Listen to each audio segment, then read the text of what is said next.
একটা কথা কোটি কোটি নারীকে জাহান্নামে নিয়ে যাবে, হাদিস থেকে বলছে। এই সামান্য একটা বাক্য, বেশিরভাগ বিবাহিতা নারী, বেশিরভাগ বউ জাহান্নামে যাবে স্বামীকে জাস্ট একটা বাক্য বলার কারণে। কয়টা? জোরে বলেন কয়টা? এক অবাক করা হাদিস শুনে আমার হৃদয়ে একটা আঘাত লেগেছে যে নারীরা কেন জাহান্নামে যাবে। এই হাদিস যখন আমি জানতে পেরেছি আমার হৃদয়টা চূর্ণ বিচূর্ণ হয়ে গিয়েছে। এর কারণ হচ্ছে এটা এমন একটা পাপ, এটা এমন একটা গুনাহ, বাংলাদেশের বেশিরভাগ, বলতে গেলে ৮০ থেকে ৯০ নারী এই পাপটা করছে। নাউজুবিল্লাহ পড়ে। বেশিরভাগ নারী তার স্বামীকে একটা কথা অলওয়েজ বলে। বেচারা স্বামী সারাটা জীবন স্ত্রীর জন্য খাটে, পায়ের নিচে ফোসা পড়ে যায়, মাথার ঘাম পায়ে ঝরায়, সারাটা দিন রোদের ভিতরে কাজ করে বেড়ায়, বাসার বিল সে দেয়, গ্যাসের বিল সে দেয়, সন্তানকে সে চালায়, স্ত্রীর হক সে আদায় করে, শ্বশুরের হক আদায় করে, শাশুড়ির হক আদায় করে, সারাটা জীবন সে তার স্ত্রীর খেয়াল রাখে। কোনো একটা দিন সামান্য চুল পরিমাণ যখন কম হয়ে যায় তখন নারী বলে কি, মা রাআইতু মিনকা খায়রান কত, তুমি আমার জন্য জীবনে কি করলা, তুমি আমার জন্য কি করেছো আজ অব্দি? কিছুই তো করো নাই। অমকের স্বামী অমককে ওইটা দিয়েছে, অমকের স্বামী তার শাশুড়িকে ওইটা দিয়েছে, তুমি আমার মাকে কি দিয়েছ? একটা কথা কোটি কোটি নারীকে জাহান্নামে নিয়ে যাবে, হাদিস থেকে বলছে। এই সামান্য একটা বাক্য। তাকফুরনাল আশির, বেশিরভাগ নারী অকৃতজ্ঞ হয়, স্বামীর কৃতজ্ঞতা আদায় করতে জানে না। স্বামী যে এতটা স্যাক্রিফাইস করেছে স্বীকার করতে চায় না।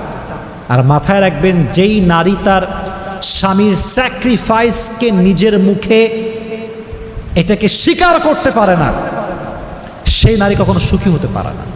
আর যে নারী কথায় কথায় বলতে পারে আমি ভালো আছি, আমার স্বামী আমাকে ভালো রেখেছে, আমি আলহামদুলিল্লাহ ভালো আছি, তার পুরো জীবনটাকে সুখময় করে দেয় একজন, তিনি কে? এজন্য বোনদেরকে বলছি, বোনেরা মাথায় রাখবেন, স্বামী হচ্ছে এমন একটা জাত, স্বামীরা সবসময় মুচকি কথার, মুচকি হাসির পাগল হয় আর মিষ্টি কথার পাগল হয়।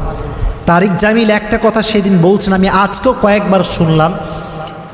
উনি ওনার ভাষায় বলছিলেন যে জবান কা এক মিঠা बोल दुनिया की हर शहर से भी ज़्यादा मीठा होता है और ज़बान का एक कड़वा बोल 7 समंदर की कड़वाहट से भी ज़्यादा कड़वाहट होती है। উনি বলেন, মুখের একটা মিষ্টি কথা গোটা পৃথিবীর সমস্ত মধুকে একত্রিত করলে যে পরিমাণ মিষ্টি হবে, মুখের একটা মুচকি হাসির কথা তার চাইতে বেশি মিষ্ট। সুবহানাল্লাহ পড়েন। আর মুখের একটা তিতা কথা গোটা বিশ্বের 7 সমুদ্রকে এক করলে যে পরিমাণ তিতা হবে, নোনা হবে, তার চাইতে মুখের একটা তিতা কথা আরো বেশি তিতা। এজন্য মুখ দিয়ে আজ থেকে তিতা কথা বলবো না, মিষ্টি কথা বলবো। আল্লাহ সবাইকে মিষ্টি মিষ্টি কথা বলার তৌফিক দান করুক, সকলেই পড়া আমিন। আচ্ছা, কখনো ভেবে দেখছেন যে আপনি কাকে সবচাইতে বেশি ভালোবাসেন? দেখবেন আপনি সেই মানুষকে সবচাইতে বেশি ভালোবাসেন যা আপনার দিকে হেসে হেসে কথা বলে, যা আপনার সঙ্গে মুচকি হাসি দিয়ে কথা বলে। দিন সে দেখবেন আমরা তাকেই মিস করছি, যে মানুষটা মুচকি হাসি দিয়ে কথা বলতো। আজহারি আজকে দেশে নেই, চলে গিয়েছে বিদেশে। প্রত্যেকটা মানুষ তাকে মিস করে। কেন? কারণ তার কথায় একটা মিষ্টতা ছিল, চেহারায় একটা হাসি ছিল। এজন্য দিন শেষে যে মুচকি হাসি দিয়ে কথা বলে, মিষ্টি কথা বলে, মানুষ তাকেই ভালোবাসতে বাধ্য হয়ে যায়। ঠিক না বলো? এজন্য আজ থেকে তিতা কথা বলবেন না মিষ্টি কথা বলবেন? একটা হাদিস বলি, উম্মে সালমা রাদিয়াল্লাহু তাআলা আনহু থেকে বর্ণিত, নবীজি বলেছেন, যদি কোনো মেয়ে এই অবস্থায় মারা যায়, এদিকে তাকাও, যদি কোনো মেয়ে এই অবস্থায় মারা যায় যে তার স্বামী তার উপরে সন্তুষ্ট ছিল, আল্লাহর জান্নাত তার জন্য ওয়াজিব হয়ে যাবে। তো জোরে সোরে পড়েন সুবহানাল্লাহ।